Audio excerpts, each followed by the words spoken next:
Now, I will agree that I definitely take issue with a number of decisions that Donald Trump makes, especially when it comes to the people that he decides to appoint to very important positions, including this one, because I did have to make sure that I wasn't going crazy.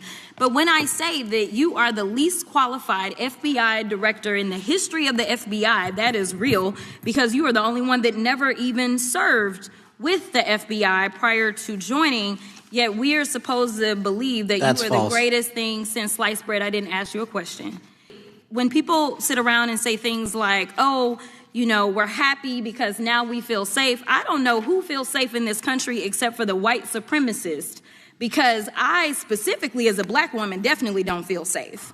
I don't have any confidence in you. And honestly, I've not heard anything out of you today that makes me believe that you're going to do anything about the white supremacy problem, the one that is leading to children being killed, children being shot, as well as members of their community as they're worshiping in their churches. From the opening seconds of that fiery hearing, Jasmine Crockett came out swinging.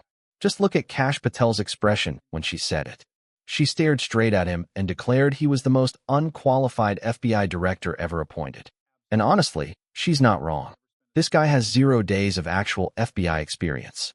No credentials, no investigative background, no casework, literally nothing. Yet Trump handed him control of America's top law enforcement agency. While legitimate agents go through grueling vetting, extensive background investigations, mental health screenings, polygraph tests, and years of intensive preparation, Patel bypassed it all. Why? Simple. Total loyalty to Trump. I am living the American dream. And anyone that thinks the American dream is dead, just look right here. You're talking to a first-generation Indian kid who's about to lead the law enforcement community, the greatest nation on God's green earth. That can't happen anywhere else. And now, just as Crockett pointed out, only white supremacists seem to feel secure in America today. As a black woman, she said plainly that she doesn't feel protected. Millions of people across the country share that frightening reality. Kids are being murdered. Houses of worship are turning into crime scenes. And under Patel's leadership, the FBI has gone eerily quiet. What's actually going on behind closed doors at the Bureau? How unsafe are we really? What's being covered up? What does it mean for the country when someone untrustworthy is running the show? Buckle up, because Congresswoman Jasmine Crockett just unleashed a revelation that shocked everyone in attendance. Watch this jaw-dropping moment where she says what everyone else was too afraid to voice directly. What happens next is unbelievable. Now, what I want to go through is to talk about why you are a failure and why, honestly, we just need to tell you bye-bye. I know that you got a little upset and you put on your show for your boss because it seems like you're trying to save your job when it came to talking to Senator Booker yesterday. But let's go through some of your failures.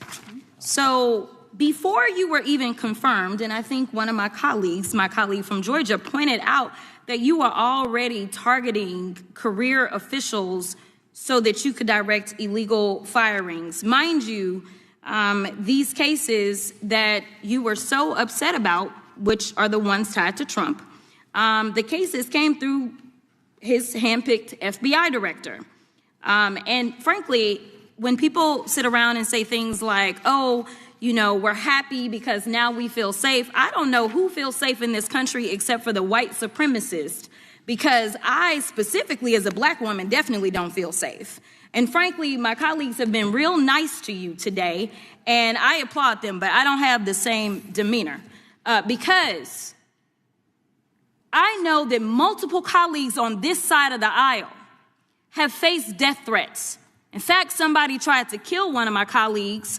And frankly, I don't know if this FBI or under your leadership, if those people would have been caught. Crockett just exposed the truth about Patel's entire agenda. And the reality is much darker than most people realized. Even before his official appointment, this so-called director was already targeting seasoned FBI professionals, not for wrongdoing, but simply for not being loyal enough to Trump. That's pure weaponization, transforming the Bureau from a law enforcement institution into a tool for political payback. Senator Durbin referenced whistleblower testimony confirming Patel's direct role in this purge during the transition period. Career agents with decades of experience suddenly found themselves on a hit list. Even the FBI Agents Association, a group that initially supported his appointment, had to file a lawsuit to defend its own people. At the same time, families were receiving death threats and living in fear, while Patel pulled agents away from domestic extremism work to focus on immigration enforcement instead. Skilled professionals were forced out and replaced with political loyalists, creating a staffing disaster so severe that it's expected to take more than a decade to recover. That's not leading, that's sabotage. And here's something almost nobody mentions. Patel's own handpicked second-in-command, Dan Bonino, has the exact same issue, zero FBI background. He worked in the Secret Service, then became a podcaster, then a Fox News personality. Two of the most critical law enforcement positions in the nation, now held by men with no FBI investigative experience whatsoever. Journalist Mark Fisher, who wrote an in-depth profile on Patel for The New Yorker, stated it clearly on NPR's Fresh Air. Patel got the position because of loyalty and his willingness to go after Trump's enemies, not because of qualifications. Fisher describes an FBI being reshaped around hostility rather than investigation, something unprecedented in the Bureau's history. When Crockett says she has zero trust in this FBI to protect her fellow lawmakers, she's not exaggerating. She's sounding an alarm. Watch what she reveals next. She brought the proof. I don't have any confidence in you. And if we start talking about the reasons that I lack confidence, we could start with you not just wanting to acknowledge some simple facts. Simple facts like the vast majority of the threats are coming from right-wing extremism. And I know my colleagues have tried to stress this, but I decided that I would maybe do it in a different way. Number one, I have a couple of UCs. Kim Buck, one of multiple Republicans receiving death threats for voting against Jim Jordan as House Speaker. Without objection. Another one, Republican lawmaker says she received death threats after voting against Jim Jordan in Speaker's race. Without objection. In addition, there was another one from another colleague who now is leaving Congress because they said that they were calling his wife anonymously and threatening her life to the extent that she ended up sleeping with a firearm. Without objection. Okay, so here's the deal. How are we supposed to have confidence when you're sitting up here telling the Senate yesterday that it will take you 14 years before you can get the FBI fully staffed to do their jobs? You're also now redirecting resources so that they can go and play ICE agents on the streets. You're getting rid of your most qualified people. And even when it came down to somebody that you consider to be a friend, you were posted up having some fancy dinner to the extent that you posted not only once erroneously, you posted twice erroneously as it relates to catching somebody. And then you want to go and say, let me take a victory lap. Because honestly, if it wasn't for parents deciding that they were going to turn in their child, it seems like y'all wouldn't have got there, even though he literally confessed online. So I'm confused about what it is that the FBI is doing except for trying to put on a show for the apprentice or whatever you want to call him. The day after all of this took place, there was domestic terrorism that was taking place at HBCUs. They were targeted. Yet I didn't hear anything from the FBI about what was going on. And again, black people kept saying, how did we end up in this? Because the numbers are so very clear that white supremacy is a problem. And honestly, I've not heard anything out of you today that makes me believe that you're going to do anything about the white supremacy problem. The one that is leading to children being killed, children being shot, as well as members of their community as they're worshiping in their churches. 14 years. Let that sink in. Patel admitted to the Senate that it would take 14 years to fully staff the FBI again. Not a minor setback. A confession that the agency responsible for federal law enforcement will be running on a skeleton crew for over a decade, all while pulling experienced agents off domestic terrorism cases to focus on immigration enforcement. Reporting referenced in an MSNBC opinion piece confirms this. The Bureau has slashed its workforce by roughly 6% under Patel, and remaining agents are being reassigned away from critical areas like gun violence investigations. So while he tells Congress that full staffing is over a decade away, the threats Crockett described aren't hypothetical. Republican lawmakers who voted against Jim Jordan received anonymous phone calls threatening their wives, forcing them to sleep with loaded guns nearby for protection. That's the real consequence of getting priorities wrong. Now, notice how Crockett handles the victory lap. She doesn't deny the arrest took place. She highlights that Patel posted about it twice, got the details wrong both times, and claimed credit for a capture his own agency didn't actually make. The family turned in their son after he confessed online. And the very next day, domestic terrorists attacked an HBCU. The FBI's response: silence. No public alerts, no press conference, nothing, leaving Black communities wondering why their safety keeps getting ignored. Up next, Patel finally responds, and you need to hear how he tries to justify it.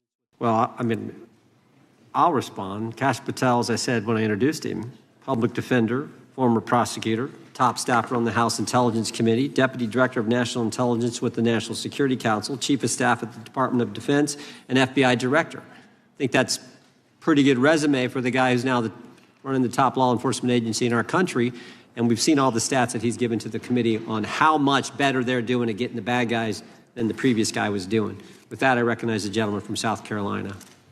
Thank you, Mr. Chairman. Director Patel, I think you're witnessing some auditions, clickbait auditions for the Academy Award for my Democratic colleagues. We'll see how they fare as they're on MSNBC later on today. But do you care, before I launch into my line of questioning, to respond to Ms. Crockett from Texas on that very elaborate and theatric display? Here's what I've learned in my government service. I don't give a damn what they say about me as long as I'm succeeding in the mission. We're succeeding in the mission because the men and women of the FBI have never been empowered to do more work and to hit the streets harder than by President Trump's authorities and resources he's given us. And so all I care about is that we are capturing more child predators than ever before, taking more drugs off the streets than ever before, that we are capturing murderers at a significantly historic rate, and we're delivering this country the lowest murder rate in recorded history. That are facts that you cannot dispute. But you can come at me all you want. I don't care. And there it is. Kash Patel didn't cry, but he completely collapsed under scrutiny. After Jasmine Crockett dismantled his leadership with evidence and specifics, the chairman had to step in and read Patel's resume aloud for him, like a defense attorney speaking for a client who couldn't defend himself. That one moment said everything you needed to know. Then Patel responded, "I don't give a damn what they say about me as long as I'm succeeding in the mission." He rattled off statistics about child predators, drugs, and murder rates, then finished with the now infamous line, "That are facts that you cannot dispute." The director of the FBI, on national television, made a basic grammar mistake while insisting his numbers were unquestionable. It wasn't just awkward, it was telling. Because the truth is, Patel had no real answers for Crockett. He didn't address the 14-year staffing disaster. He didn't explain why experienced agents were being pulled off domestic terrorism cases. He didn't acknowledge the death threats against lawmakers or the silence after the HBCU attack. He just pointed at vague statistics and declared success. That's not leadership. That's dodging from someone who knows the real story inside the bureau is crumbling. Watch what just happened.